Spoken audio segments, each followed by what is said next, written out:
चिंतन श्री गुरुदेव दत्त श्री स्वामी समर्थ। तुम्हा सर्वांचं आपल्या स्वामी शक्ती या चॅनल मध्ये मनापासून स्वागत आहे। स्वामी तुम्हा सर्वांच्या सर्व चांगल्या इच्छा पूर्ण करोत एवढीच स्वामींच्या चरणी प्रार्थना करते आणि आपल्या आजच्या या नवीन आणि सुंदर व्हिडिओला पुन्हा एकदा नव्याने सुरुवात करते। भक्तांनो, उद्या 5 डिसेंबर मंगळवार मात्र अत्यंत महत्त्वाचा दिवस, कारण उद्या आहे कालभैरव जयंती। आता कालभैरव जयंती म्हणजे काय अजूनही बऱ्याच लोकांना माहिती नाही। तर कालभैरवांना महादेवांचं स्वरूप समजलं जातं, ज्यांना महादेवांचं उग्र स्वरूप समजून त्यांचं पूजन केलं जातं। तंत्र मंत्र विद्येची दैवता म्हणजे कालभैरवनाथ। बऱ्याच वेळा बघा आपल्या आयुष्यात खूप संकट येतात, अनेक अडथळे येतात, मार्गच सापडत नाही, काय करावं ते सुचत नाही। तर अनेक वेळा अनपेक्षितपणे खूप मोठी संकट आपल्या आयुष्यामध्ये आलेली असतात आणि त्या संकटातून बाहेर कसं पडावं हे सुचत नाही। सगळे रस्ते बंद झालेले असतात। अक्षरशः आपण काय करावं, कुठे जावं, कोणाची मदत घ्यावी काहीच कळत नाही। खूप जास्त डिप्रेशन आलेलं असतं। या संकटातून बाहेर कसं पडावं तेच समजत नाही। जेव्हा जेव्हा अशी वेळ तुमच्यावरती येते किंवा जेव्हा जेव्हा आपल्या आयुष्यामध्ये अशी काही सिच्युएशन येते, त्या प्रत्येक वेळी आपल्याला कालभैरव नाथांचं पूजन किंवा त्यांच्या सेवा, त्यांचे काही उपाय करायचे असतात। कालभैरवनाथ हे असे दैवत आहेत की जे आपल्याला आपल्या आयुष्यात, ज्याला म्हणतो की घोर संकट, म्हणजे सर्वात मोठं संकट असेल, कितीही मोठी अडचण असेल तर त्या अडचणीतून आणि त्या संकटातून क्षणात आपल्याला सोडवतात। मी बऱ्याच व्हिडिओमध्ये सांगितलेलं आहे, एखादी गोष्ट हरवली किंवा एखादी गोष्ट चोरीला गेली किंवा आपल्यावरती एखादं मोठं संकट आलं किंवा मग एखाद्याने आपल्यावरती एखादा आळ घेतला, घरातील एखादी व्यक्ती हरवली, तर अशा वेळेस आपल्याला कालभैरवनाथांचे कुठले कुठले उपाय करायचे असतात। असंख्य लोकांना खूप चांगले रिझल्ट देखील आलेले आहेत। बघा, आता उद्या आहे कालभैरवनाथांची जयंती, त्यामुळे उद्याच्या दिवशी काही विशेष सेवा आणि विशेष उपाय हे आपल्याला करायचे आहेत। याबद्दलची सविस्तर माहिती मी तुम्हाला पुढे सांगणारच आहे। मात्र तत्पूर्वी तुम्हाला आत्ताच्या या व्हिडिओमध्ये उद्याच्या दिवशी म्हणजे कालभैरव जयंतीच्या दिवशी तुम्हाला सकाळीच या एका झाडाचं फळ तुमच्या घरात आणायचं आहे। ज्या झाडाचं फळ घरात आणल्याने घरामध्ये कितीही मोठी बाधा असेल, घरामध्ये कितीही नकारात्मकता असेल, वाईट शक्ती असेल, अवलक्ष्मी असेल, त्या सगळ्या वाईट गोष्टींचा क्षणात नाश होईल। तुमच्या घरात एखादं खूप मोठं संकट आलेलं असेल, मग ते आर्थिक संकट असेल किंवा कुठलंही, तर त्या संकटाचा नाश होईल आणि घरात सुख समृद्धी येईल, घरामध्ये लक्ष्मीची प्राप्ती होईल, घरामध्ये सदैव ऐश्वर्य राहील। बघा, हे एक फळ फक्त उद्याच्याच दिवशी आणायचं आहे आणि त्याची यथाशक्ती आपल्याला पूजा करायची आहे। ते जे फळ आहे ते फळ जोपर्यंत आपल्या सोबत आहे तोपर्यंत कुठलीच वाईट शक्ती आपल्याला किंवा आपल्या घराला स्पर्शही करणार नाही आणि कुठलीही बाधा, कुठलीही वाईट शक्ती जर तुमच्या घरातील कुठल्याही व्यक्तीला त्रास देत असेल तर ती बाधा, ती वाईट शक्ती क्षणात समाप्त होईल। जर एखादा मोठा कुठला तरी दोष घरात असेल, मग पितृदोष असेल, कालसर्प दोष असेल, तर त्या दोषांचं देखील या उपायाने निवारण होईल। आता उपाय काय आहे हे सगळं काही मी तुम्हाला पुढे सांगणार आहे, त्यासाठी व्हिडिओ शेवटपर्यंत पहा आणि जे चॅनलवरती नवीन असतील त्यांनी लगेचच आपल्या चॅनलला सबस्क्राईब करा, कारण तुम्ही आपल्या चॅनल सबस्क्राईब केल्यामुळे मी पुढचे जे व्हिडिओ बनवेन ते सर्वात आधी तुम्हा सर्वांपर्यंत पोहोचतील। बघा, आपल्याला काय करायचंय, उद्या सकाळी शक्यतो 9च्या आत किंवा 10च्या आत तरी तुम्हाला हा उपाय, ही सेवा करायची आहे। यासाठी तुम्हाला एक धोत्र्याच्या झाडाचं फळ घ्यायचं आहे, ज्याला छोटे छोटे काटे असतात। बघा, धोत्र्याच्या झाडाचं फळ तुम्हाला तुमच्या आजूबाजूला कुठेही शोधून आणायचं आहे। मार्केटमधून आणा, बाजारातून आणा, जिथे मिळेल तिथून, किंवा नर्सरीमध्ये जा, तिथे तुम्हाला हे सहज मिळेल, तर तिथून धोत्र्याच्या झाडाचं एक फळ तुम्हाला घरात आणायचं आहे। बघा, धोत्र्याचं झाड किंवा धोत्र्याचं पान, धोत्र्याचं मूळ, धोत्र्याचं फळ हे महादेवांना अत्यंत प्रिय आहे आणि त्याहूनही प्रिय जे आहे ते कालभैरवनाथांना आहे। असं म्हटलं जातं की कालभैरव जयंतीच्या दिवशी या झाडामध्ये किंवा या फळामध्ये साक्षात कालभैरवनाथांची शक्ती असते। जर उद्याच्या दिवशी हे फळ तुम्हाला भेटलं तर तुमच्यापेक्षा नशीबवान कुणीच नसेल। घरी आणल्यानंतर एका छोट्या ताम्हणात तुम्हाला ठेवायचं आहे किंवा मग एक प्लेट घ्या, त्याच्यामध्ये ठेवायचं आहे। त्यावरती थोडंसं दूध घालायचंय, थोडं पाणी घालायचंय, दुधाने आणि पाण्याने याला अभिषेक घालायचा आहे, त्यानंतर स्वच्छ पुसायचं आहे। पुन्हा एक प्लेट घ्यायची आहे, या प्लेटमध्ये हे धोत्र्याचं फळ जे आहे ते तुम्हाला ठेवायचं आहे। ठेवल्यानंतर याला हळद कुंकू अर्पण करायचं आहे, थोडंसं काळं अबीर ज्याला म्हणतो हे अबीर अर्पण करायचं आहे, अक्षत अर्पण करायचे आहेत, एक फुलं तुम्हाला तिथे ठेवून द्यायचं आहे। त्यानंतर लागणार आहेत 5 अगरबत्ती। त्यानंतर तुम्हाला 5 अगरबत्ती लागणार आहे. तर या धोत्र्याच्या फळाच्या बाजूलाच तुम्हाला ह्या 5ही अगरबत्त्या 5 अगरबत्त्या लागतील, पण त्या 5ही वेगवेगळ्या असल्या पाहिजेत. ठीक आहे, वेगवेगळ्या प्रकारच्या, एक मोगऱ्याची, गुलाबाची, चाफ्याची, सोनचाफ्याची, प्रत्येक अगरबत्ती वेगळी असेल अशा पद्धतीच्या 5 अगरबत्त्या तुम्हाला तिथे लावायच्या आहेत. आणि 5 प्रकारच्या तुम्हाला मिठाई किंवा 5 गोड पदार्थ घ्यायचे. आता मिठाईच्या दुकानात गेला तर तुम्हाला पाव किलोमध्ये 5 प्रकार छोटे छोटे घेतले तरीही मिळतील, किंवा मग घरात असतील तर घरातले 5 गोड पदार्थ घ्या.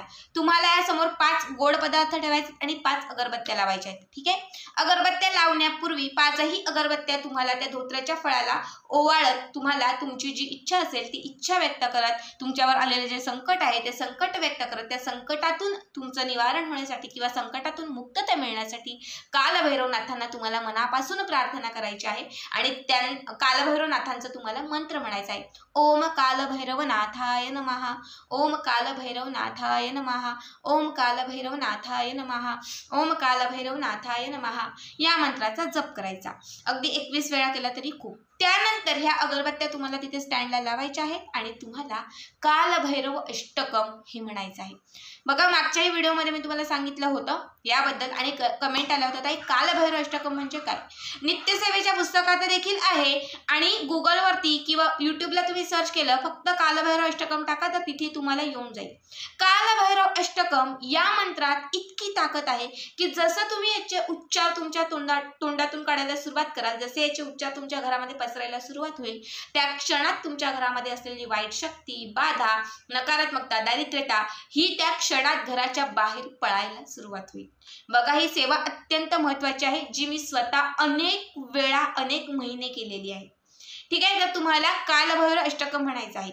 त्या अगरबत्त्या जोपर्यंत प्रज्वलित आहेत, आता शक्यतो प्रत्येक अगरबत्ती ही 15, 20 किंवा 30 मिनिटं तरी पेटते, म्हणजे अर्धा तास ही प्रज्वलित असते.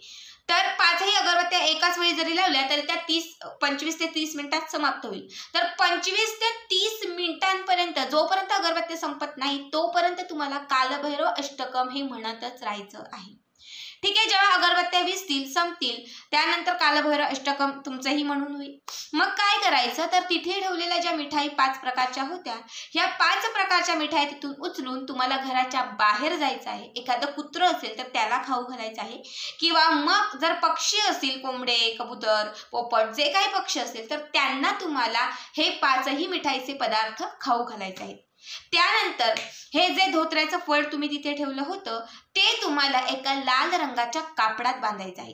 लाल किंवा पिवळ्या रंगाच्या कापडात तुम्हाला असं गुंडाळायचं आहे, घट्ट गाठ मारायची आहे आणि हे फळ तुम्हाला तुमच्या देवघरामध्ये 21 दिवस करायचं आहे. किती? 21 दिवस. 21 दिवस तुम्हाला तुमच्या देवघरामध्येच हे फळ ठेवून द्यायचं आहे. ज्या अगरबत्त्या तुम्ही लावल्या होत्या, अगरबत्त्यांची जी धूप किंवा जी विभूती खाली पडली होती ती उचलायची. एक कागद घ्यायचा, पेपराचा तुकडा, त्या कागदामध्ये ही विभूती तुम्हाला संपूर्ण उचलून भरून ठेवायची आणि दररोज याचा एक टिकळा तुम्हाला आणि तुमच्या घरातील प्रत्येक सदस्याला लावायचा. जेव्हा महत्त्वाच्या प्रवासाच्या ठिकाणी जाल तेव्हा याचा टिकळा लावायचा, जेव्हा देवदर्शनाला जाल तेव्हा याचा टिकळा लावायचा, महत्त्वाच्या कॉन्ट्रॅक्टसाठी जाल, कुठल्याही कामासाठी जाल, इंटरव्ह्यूसाठी जाल, प्रत्येक चांगल्या कामासाठी किंवा वाईट कामासाठी, म्हणजे कुठे भीती वाटत असेल जायला किंवा काय, तर त्या ठिकाणी जात असताना प्रत्येक वेळी तुम्हाला तुमच्या कपाळाला या विभूतीचा टिकळा लावायचा आणि त्यानंतरच घराच्या बाहेर पडायचं आहे.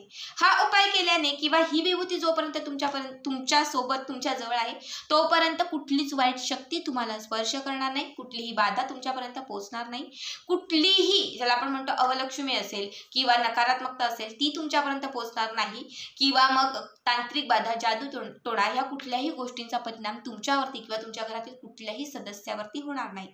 जर प्रवासाच्या ठिकाणी जात असाल तर अपघातांपासून तुम्ही वाचाल. किती मोठं एखादं अपघाताचं संकट तुमच्यावरती येणार असेल तर ते टळून जाईल.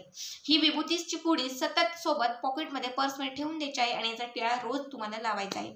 बघा, धोत्र्याचं जे फळ आहे ते 21 दिवस का ठेवायचं आहे, तर 21 दिवसांच्या आत कुठलीही गोष्ट असेल, बघा आपलं सुतक असेल किंवा सुयेर असेल, आपण 21 दिवस किंवा 1.25 महिना, 1 महिना पाळत असतो, कारण तेवढ्या महिन्यांमध्ये आपल्या घराचं शुद्धीकरण होणं महत्वाचं आहे.